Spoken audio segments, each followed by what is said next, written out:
Hello hi. മരിച്ചുപോയ ആൾക്കാരെ കുറിച്ച് കൂടുതലൊന്നും പറയരുത്, ഇനി അത് വേണ്ട എന്ന് ഞാൻ വിചാരിച്ചിരിക്കുകയാണ്. പക്ഷെ സമ്മതിക്കത്തില്ലെന്നേ, നമ്മളെ പറഞ്ഞേ പറ്റൂ എന്നുള്ളൊരവസ്ഥയാണ്. എന്നാലും ഈ രേണു സുധിയുടെയും കൊല്ലം സുധിയുടെയും കാര്യമാണ് പറയുന്നത്. നിങ്ങൾക്ക് മനസ്സിലായി കാണും. ഞാൻ ഇനിയും കൊല്ലം സുധിയെ കുറിച്ച് ഒട്ടും പറയണ്ട, പേര് പോലും പറയണ്ടെന്ന് വിചാരിച്ചത്. കാരണം എനിക്ക് നല്ല സന്തോഷമായി കേട്ടോ ഇതൊക്കെ കേട്ടപ്പോഴേ. കാരണം നമ്മളൊക്കെ ഒന്ന് സ്നേഹിച്ച ഒരു കലാകാരനായിരുന്നു. അതിൽ ഇത്രയും പക്കാ ഫ്രോഡാണ്, നാട്ടുകാരിൽ നിന്ന് മുഴുവൻ കടം വാങ്ങിച്ച് ഇങ്ങനെയുള്ളൊരു വ്യക്തിയാണ്. നമ്മൾ അറിഞ്ഞപ്പോൾ തന്നെ നമുക്കത് ആ ഒരു ഇത് പോയി. മരിച്ചു പോയാലും പിന്നെ ഇയാളെ കുറിച്ച് ഒന്നും പറയണ്ട, എന്തെങ്കിലും ആയിക്കോട്ടെ, മരിച്ചു പോയല്ലോ. പക്ഷെ ഇപ്പം പറയുന്ന കാര്യങ്ങളൊക്കെ ഞെട്ടിക്കുന്ന വെളിപ്പെടുത്തലാണ്. ഇപ്പം അയാളുടെ രണ്ടാം ഭാര്യ വീണ്ടും വന്നിട്ടുണ്ട്.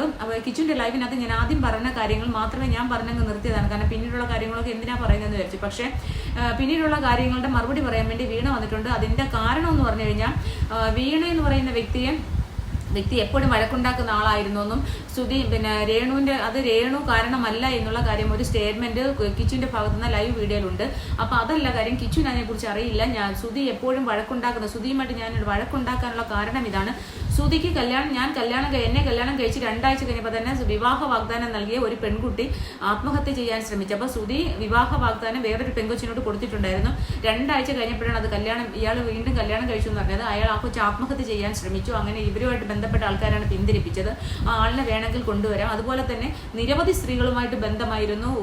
പല 2, 3, 4 പെണ്ണുങ്ങളെ ഒരേ സമയം വെച്ചുകൊണ്ടിരുന്ന ഒരു വ്യക്തിയാണ് എന്നുള്ള കാര്യമാണ് വീണ പറയുന്നത് കേട്ടോ.